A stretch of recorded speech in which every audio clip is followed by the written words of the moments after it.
Hello and welcome to my boss guide series for the Blackwing Descent, where I've compiled existing information combined with my recent raiding experience to present these guides in a modern, up-to-date format.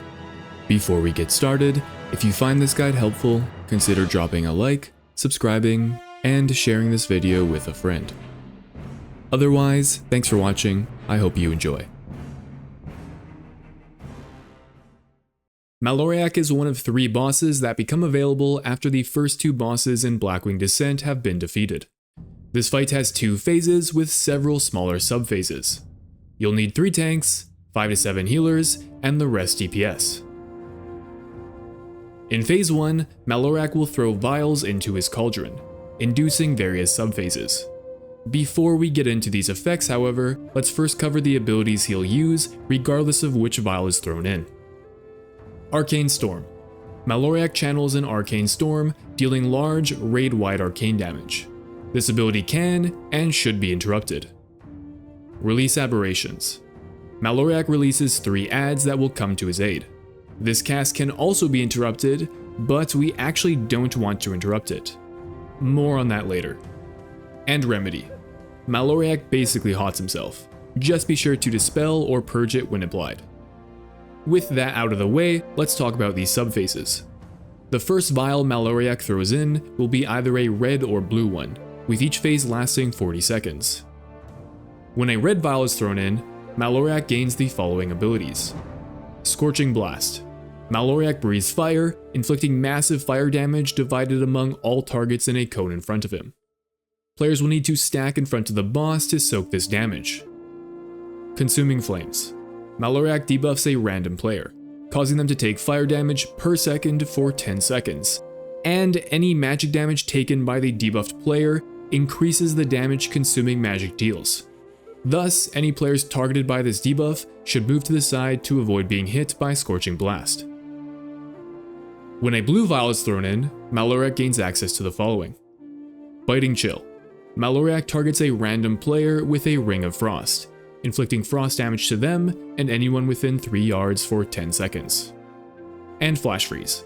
Maloriak will freeze a random player and anyone within 5 yards of them, dealing frost damage and encasing them in a block of ice. Breaking the ice block frees these players, but deals additional frost damage to them and anyone within 5 yards, breaking all ice in that area. These 2 mechanics make it so that players must spread at least 5 yards apart. Melee DPS won't exactly be able to do this without some overlap, so instead, melee should split into 2 groups behind the boss. Then, any melee DPS targeted by Biting Chill will need to run out until the debuff falls off. Finally, for players frozen solid by Flash Freeze, it's important to break them out of the ice after healers have had a chance to top them off. If they're broken too quickly, they may fall over. Now, during these vial phases, Maloriak will continue spawning adds with Release Aberrations. Remember, this is the ability we don't want to kick. These adds possess the Growth Catalyst aura, increasing the damage of other nearby aberrations by 20% and reducing damage taken by 20%. This aura also affects Maloriak and the Prime subjects. For this reason, these adds need to be kited in the back of the room away from the boss. We found it easiest to utilize 3 tanks for this purpose, with 1 tank of Maloriak and the 2 off-tanks on opposite sides of the room, cutting the adds through frost traps. After both a red and blue vial phase, the 2 off-tanks will have accumulated several adds.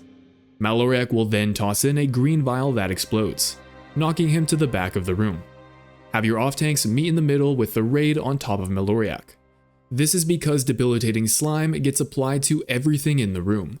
A 100% increased damage taken debuff, and temporarily suppresses Growth Catalyst for 15 seconds, meaning this is the window your DPS have to kill the adds. After 40 seconds, Maloriak reuses his first colored vial and the cycle repeats. Now, let's talk a bit about adds. There are a total of 20 adds in the fight, 18 smallies, and 2 prime subjects.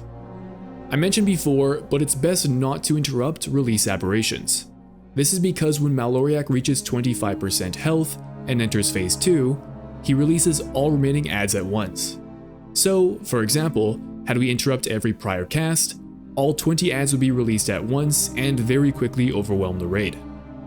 Instead, the idea is to deal with them in phase 1 when it's easier to do so, because once the boss reaches 25% health, he no longer tosses vials in the cauldron, which means no more green vial and no more opportunities to kill the adds. Any adds left over at this point will persist for the rest of the fight.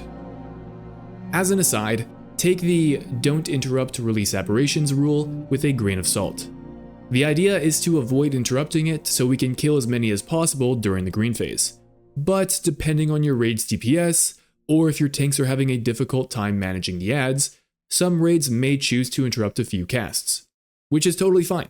Exactly how many you kick will be up to your raid's discretion. Moving on to phase 2, as we discussed, Maloriak no longer throws vials in the cauldron and instead gains a slew of new abilities. Magma Jets. Maloriak releases a stream of small fire fissures in front of him. Your tank must face the boss away, then sidestep to avoid being hit. The fissures will remain on the ground, which players will need to avoid.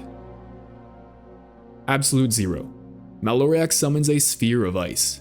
If it comes within 3 yards of any player, it explodes for massive damage, knocking nearby players back. Avoid being hit at all costs. And Acid Nova. Maloriak inflicts heavy nature damage per second for 10 seconds. This is a good time to send raid or healer cooldowns. When the boss reaches 25% health and enters phase 2, press Bloodlust, send cooldowns, and burn the boss down. The main tank should face Maloriak away, steadily cutting him around the room, moving for Magma Jets and Absolute Zero. Off tanks should pick up any remaining adds and continue to kite them using frost traps or other slowing effects.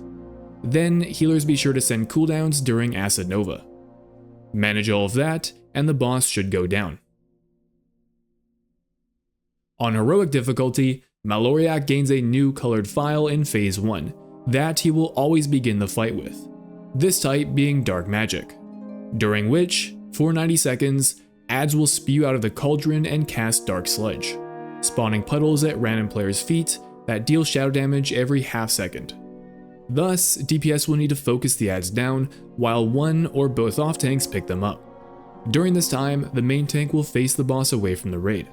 Maloriak is taunt immune and uses Engulfing Darkness, which has a 4-second cast time into an 8-second channel that deals shadow damage in a frontal cone and reduces healing received by 100% for its duration. Thus, the main tank will need to be healed to full in between each cast. Note that Maloriak will not use Arcane Storm, Release Aberrations, or Remedy while the Dark Magic subphase is active.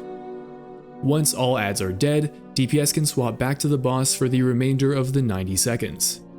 After which point, Maloriak will enter either a red or blue vial subphase and the encounter proceeds as normal. Otherwise, that's the fight. There are no other new heroic mechanics, just proceed as you would on normal. Thanks for watching, I'll see you in the next one.